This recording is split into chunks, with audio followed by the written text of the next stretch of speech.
Joshua, You're fine. You're fine. Get up. nothing wrong. Get up. Get up. Get on cameras. Okay.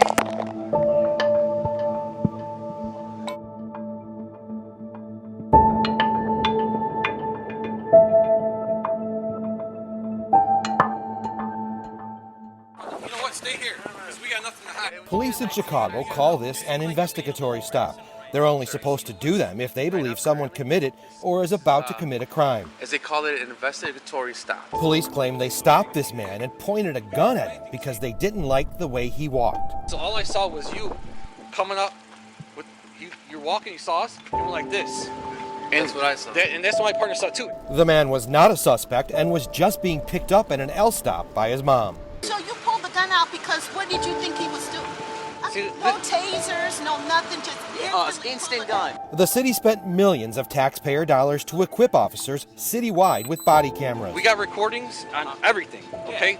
They're gonna see what we saw. They are required to record what happens during police interactions with the public. We have body cameras, and there's an in-car camera that caught the incident that occurred. But the gun pointing video in this case does not exist or is missing, and supervisors in charge of monitoring the body camera program citywide are failing on a daily basis. The CBS 2 investigators examined CPD's investigatory stop data since 2018 and found out of 345,000 stops, there is no body camera video for 62,000 stops. The fact that we don't have body camera footage for over 60,000 stops, that's problematic.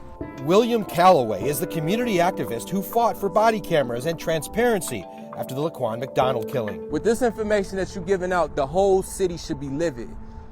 The whole city should be livid.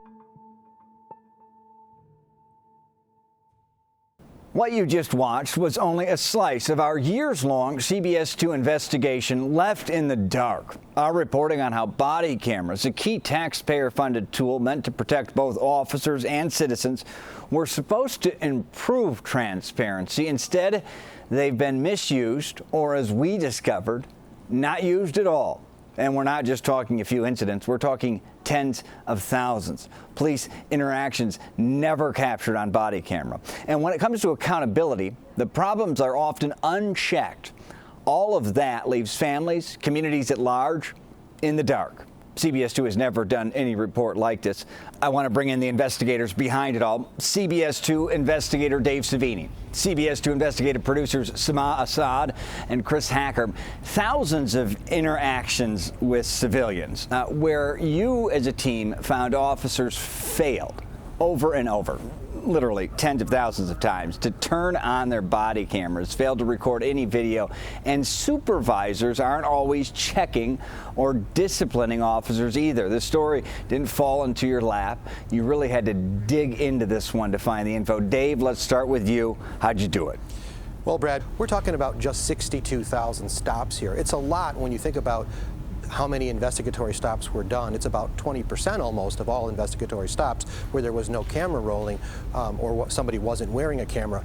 We cannot tell you, because they're not tracking the data, how many other interactions are not recorded when somebody is just stopped in their car or someone is raided, like we've shown with the police raids. A lot of those instances aren't being recorded, and we don't know how many because nobody is tracking any of that. We only stumbled across the investigatory stop data because they had an actual box on the data that said, did you have a body camera rolling or a camera rolling? Before we found out about the 62,000 non-recorded stops, we had spent years working on a series that you're very familiar with us, Unwarranted, the series that exposed police officers raiding the wrong homes repeatedly. But one of the things we kept seeing was a pattern there as well, and it was a pattern of police either not turning on their body cameras on time, turning them off late, turning them on too early, missing key moments, or not even wearing them at all. And we were seeing officers who were given body cameras and didn't use them on raids. We got their equipment logs, and we wanted to know what's going on with the body cameras. Is anyone disciplining anyone for not wearing them? Are supervisors checking into this? And so we dug deeper because, you know, the body camera is that element of truth that is brought into the room. It's supposed to create transparency and trust, and taxpayers spent millions and millions of dollars to equip officers with them. It took years to get the records that we're showing you when it comes to understanding how the body camera program works. when it comes to understanding, is it being policed properly internally? That was a fight that our producer, Sama Assad, got into, a FOIA fight, a Freedom of Information Act request fight, because the city wasn't turning them over. And Sama, maybe you can talk a little bit about that. Yeah, Dave, so I think this investigation, as you said, really started off with us being really curious about CPD's body camera program, stemming from our ongoing reporting into wrong raids titled Unwarranted, our ongoing project. And so from there, we became really curious about, okay, well, what does the policy look like? As journalists, our first thing is to always check, what are police officers supposed to do? What is a department or an agency supposed to be doing per its own policy? So I got curious about that, and I just simply looked up, the policy online. And what I found was that just something that really made me very curious and interested in learning more. There was this group that is literally written into the police department's policy called the Body-Worn Camera Evaluation Committee. And that group is tasked with meeting quarterly to review any issues with the program, make any recommendations to the superintendent. And so I said, as a data and document journalist, right? I said, I want to get my hands on whatever documents come out of those meetings to learn more about what they're discussing. I was very curious about that. And something that I thought was going to be so easy to track down ended up being a months-long Freedom of Information Act or FOIA fight with the police department for documents that they didn't want out there. They didn't want to release these documents. And what it appeared to be was that there was just a huge lack of transparency, and it took an appeal with the Illinois Attorney General for them to finally decide, okay, we're going to release these documents to CBS 2 after months and months of going round and round with them, of them first denying my request and then me filing appeal with the Illinois Attorney General, and then the Attorney General finally saying, hey, to the police department, you've got to give these records up. They're public, they're not private records, as CPD originally tried to claim. And once I finally got those records, what I found was that supervisors play a key role in making sure the body camera program is working and making sure officers are required to activate their cameras and also follow that requirement and that policy. And what the documents clearly showed was that that wasn't happening. Lieutenants are required to randomly review body camera videos, one video a day of just body camera recorded by any officer. And what we found is that oftentimes wasn't happening. And the reason why that's really important is because experts we spoke to say it's absolutely critical that a program has an auditing system put in place that's routinely, involves routinely checking to make sure officers are following the policy, turning their cameras on, and even when they are on, making sure officers follow those rules. Now, you team mentioned vital records were in this investigation, but there was another data point you guys uncovered here. Talk about it. That's right, Brad. We dug it a little deeper. When Sama found out that they weren't even doing the one-a-day reviews, we just kept wanting to dig more and go in more depth. And what we did was we obtained even more records, more police data. And we had our other producer, Chris Hacker, who is a data specialist, start to sort through a very common stop in the city of Chicago that has created a lot of friction between the public and the police. And those are called investigatory stops. These are stops where police believe someone may have committed a crime or may be involved with a crime or about to commit a crime. They have a lot of latitude to go in and do whatever they want on these stops, but they're supposed to be wearing body cameras. And Chris Hacker got a hold of a gold mine of data.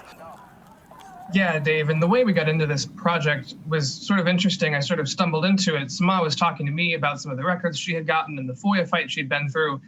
And I had been looking at this data on what CPD calls investigatory stops. It's essentially the continuation of the old stop and frisk policy. Officers can walk up to a person on the street if they think they're involved in a crime in any way, whether they might be about to commit a crime or just committed a crime. They have sort of a wide latitude with which they can just walk in and stop someone. And I was looking through this data and realized for every single stop, and there's hundreds of thousands of these incidents over the last few years, there's actually a field in the data that says, was this incident recorded on body camera? And, I realized that could give us this picture that we were really lacking, because as Sama had found, CPD wasn't really doing a very good job of tracking this information. And so this gives us really the best glimpse we have, because CPD's policy is very, very explicit that these investigatory stops have to be recorded. So what I did was look at these stops over the last about 2.5 years, starting in January 1st, 2018. That's the first full year, 2018, is when all patrol officers were equipped with body cameras. Up until when I got this data was through the end of June 2020, so about 2.5 years. And it shows there were more than 340,000 investigatory stops during that period, and 62,000 of them, that's about 20%, were not recorded on body camera, according to the officers who filled out these investigatory stop reports. And again, because CPD's policy is so explicit, that really sort of blew my mind and Sama's mind, I know, because we were just shocked that the CPD was allowing officers to get by with this. You might think there might be some circumstances where, maybe something happens and the officer's not able to turn it on, maybe there's an equipment malfunction, but 20% of these incidents is really, really staggering. And so then what we did was look at, where are these stops happening? Is there some sort of pattern as to the parts of the city that have better or worse body camera usage? So if I can open up this map here that we made, we've got a whole big area here where on the west side, this body camera usage rate is far, far lower. You look at areas up here, they're all in the green, this police beat, which by the way is a small sort of area. It's where they assign patrol officers to. So an officer might be working, in this case, beat 1433. That's where these, usually pairs of officers would be assigned to patrol during the course of a day. So, here, this is on the north side, 92%, 93%. But when you go over here to the west side, the 11th Police District, which this area that I'm pointing to right here is in Humboldt Park, that rate of body camera usage is much, much lower. I'm talking 58%, 56%. This one, I believe, is the worst beat out of all of them. So that means basically, if you are stopped by a police officer in this police beat, it's about a 2.5 square mile area. It's basically a coin toss, 50-50, about 50-50 chance that there will be body camera video of your stop. And, if you're someone who experiences some sort of police misconduct or alleged police misconduct during this period, there may not be a record. There's far less likely to be a record than there would be if you were stopped in, say, Lincoln Park. So then what we did was, because CPD seems to be unable to get us any sort of explanation of why these stops weren't being recorded, I went through a process of identifying certain officers who we know through our previous reporting are not required to wear body cameras. These are officers who are in tactical teams, specialized teams for gun crimes, gangs, and they call saturation teams, which basically flood the area after a crime occurs. These officers we know are not required to wear body cameras. So I got a list of all of those officers and the dates that they were assigned to those specialized teams, and was able to, by matching the location or the officer's star number on the stop and the date and time that the stop occurred, was able to pull those out. And so this map you're seeing here shows the stops with those officers removed. Now, as you can see, the disparity between the west side and the north side is far less dramatic, which tells you that these tactical teams, these officers on specialized teams, are spending most of their time, almost all of their time, on the west side, west and southwest side. However, even then, you look at these areas here, like beat 924, for example, where you're still seeing 77% of these stops recorded. Now, that's great. That means the majority of them are being recorded, but that's still, 23% of these stops that are not being recorded. And we know that the officers who are doing these stops should be wearing body cameras. And CPD has told us that that list of teams that we have is complete. It leaves a lot of really, really open questions here as to what's going on. You'll see some beats here, this area down on the south side where it's 58% not recorded. And I think, CPD has a lot of questions to answer, yet we've asked them repeatedly, are they able to explain to us why these stops are not being recorded? And the answer is basically no. Now, again, when you remove these officers from these stops, it does show that the department has been improving over the last few years. If you look back to January of 2018 here on the left-hand side, you've got officers who are not on these specialized teams. Those officers are removed from this graph. It shows, in January 2018, those officers were recording citywide about 86% of these stops. And when you get down to June 2020, they've improved somewhat. They're at 92.4%. But when you factor in all of the officers, including these ones we know, it shows that there's a very, very persistent problem of a sort of consistent rate of body camera usage, which sits at about 80, 81, 82%, with the exception of whatever happened in April 2020. Like I said, lots of unanswered questions, but this is as close as we could get to filling in some of these gaps. You brought up a really good point as you dug into the data and you looked at all of those different areas of the city. One of the key points that we need to tell the people that are watching us right now was the race component. It's about 9 in 10 of these stops, and this is stops that were recorded, stops that weren't recorded, the whole universe of these 340,000 stops during this time period. 9 out of 10 of those people were either Black or Latinx. It's really the tale of two different stories in this data. On one hand, you have just citywide. It shows you that the police are really over-policing. That's what a lot of people in these communities will say. Heavy-handed policing, racial profiling, because the city in Chicago, the most recent census data that we have access to here shows the city is about 50% white. But it's less than 10% of these stops are of white people. So when you look at it like that way, it shows you that there's a huge racial disparity. And if I can go back to this data in these sorts of areas over here, where you've got 56% of these stops being recorded, as you can see there, the majority of those stops were of Black people. Those are, of course, the south and west sides. Those tend to be Black and Hispanic areas. But even then, when you go up here to like the north side, this is like Lincoln Park area up here, Lakeview. Still, Black people, 42% of the population. Hispanic or Latino, 25% of the population there. We know that in a lot of places, in a lot of the more affluent areas of the city, tend to be more white, you're still seeing high concentrations of people of color being stopped in those areas. And that translates over to those that aren't recorded. You still see, like you see citywide, 9 out of 10 stops being Black or Latinx. When you look at the stops that aren't being recorded, it's about the same, about 9 out of 10. Remarkable work by the team, and it has to be noted, this wasn't just data given to us by the Chicago Police Department. They just threw a bunch of information at it.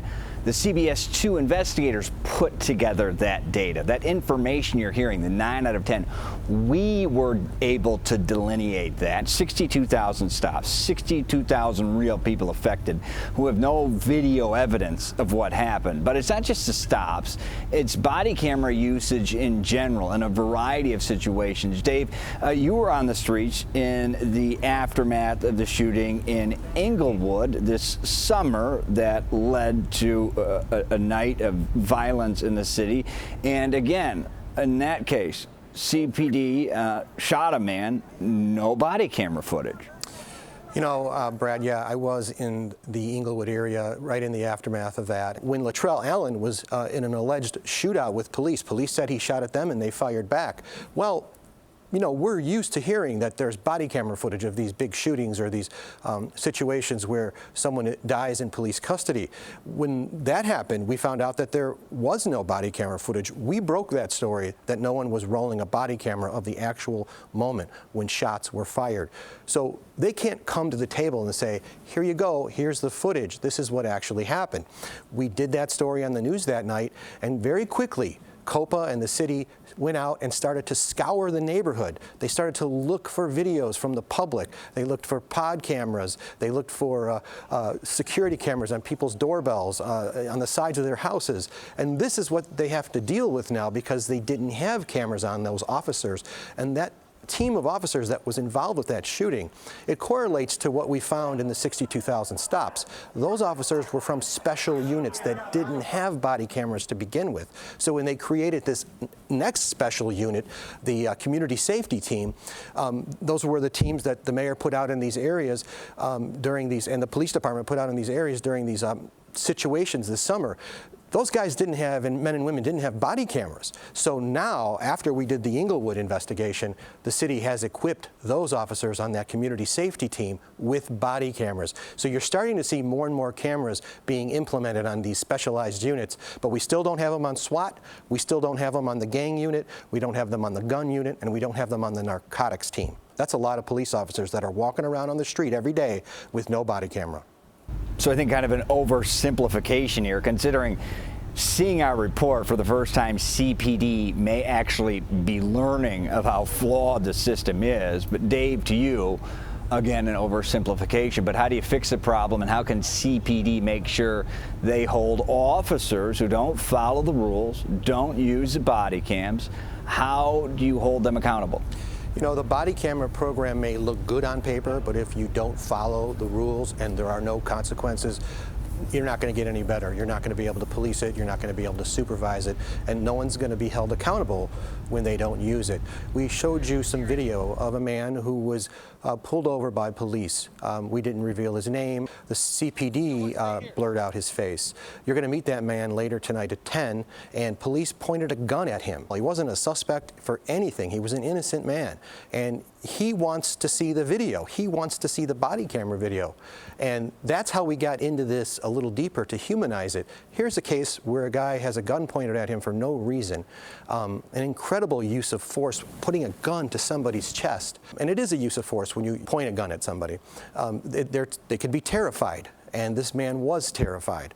So when you think of the people that are affected, and that's just one case, and now we have 62,000 cases that we don't even know what happened on these stops because there's no video, now you start to see how big of a problem this is. Sama has found some solutions happening around the country. Sama, why don't you talk about that? As journalists and investigative journalists at that, our job is not just to expose or uncover a problem and just put a problem out there. It's also to track down solutions. And so we really pushed ourselves with this investigation to not just find necessarily something that was wrong, but also maybe to take a look at and examine if there are any other police departments across the country who maybe at one point were also dealing with or experiencing some similar issues. And could we find anyone that could serve as a good example of who's doing it well or better? And as I did some more research on this, what I found out is similar to the Chicago police, New Orleans police also had a federal consent decree or a government agreement to enact police reforms. But about 7 years before CPD entered into their federal agreement. So they have been working on this for a few years longer than we have here in Chicago, and body cameras was a key part of those reforms and improving how often that technology is activated to ensure that interactions with civilians are always being recorded. So the first thing was they hired a handful of auditors who all they did was focus on reviewing body camera video to track any patterns, to see if any issues come up, and if there were, that meant that they could get ahead of it, get ahead of those problems before they become more excessive, before they become patterns, and actually issue any reprimands, any discipline to officers. And not to mention something that CPD is not doing, the New Orleans Police Department incorporated body camera usage as a performance metric. So it was very important, and police officers knew how important it was to leadership, and they knew they were being watched, and they know that they have to follow it. On top of that, the department also, unlike CPD, the New Orleans PD, they track discipline. They track officer violations so that, again, they can stop any patterns from coming up before they actually happen. So they're very much making it a point to make it a data point, essentially, whereas the Chicago Police Department does not do that and does not track that information separately. They could not tell us when we ask them, hey, how often, does the police department or do police officers violate the policy? They couldn't tell us that. Now they could tell us that, the number of times that officers activated their cameras. Well, that's important to note as well, but how can a police department know how successful or effective its program is if it's not tracking these really important measures? And so with this piece, we're really hoping to, again, not just hit on the negatives and what we've exposed and uncovered, but also find solutions to make the community safer. Remarkable. Maybe the first truly in-depth audit of the body camera system, although part of it for Chicago Police Department. Incredible work to our CBS 2 investigators, correspondent Dave Savini, producers Sama Assad and Chris Hacker. Stay with us for the next chapter of the story coming up tonight on CBS 2 News at 10. You'll hear from a family targeted in one of these investigatory stops while a mother was waiting to pick up her son at the L on Thanksgiving Day. Their emotional account only on CBS 2 News at 10. In the meantime, check out this team's extensive investigative work online, cbschicago.com/leftinthedark.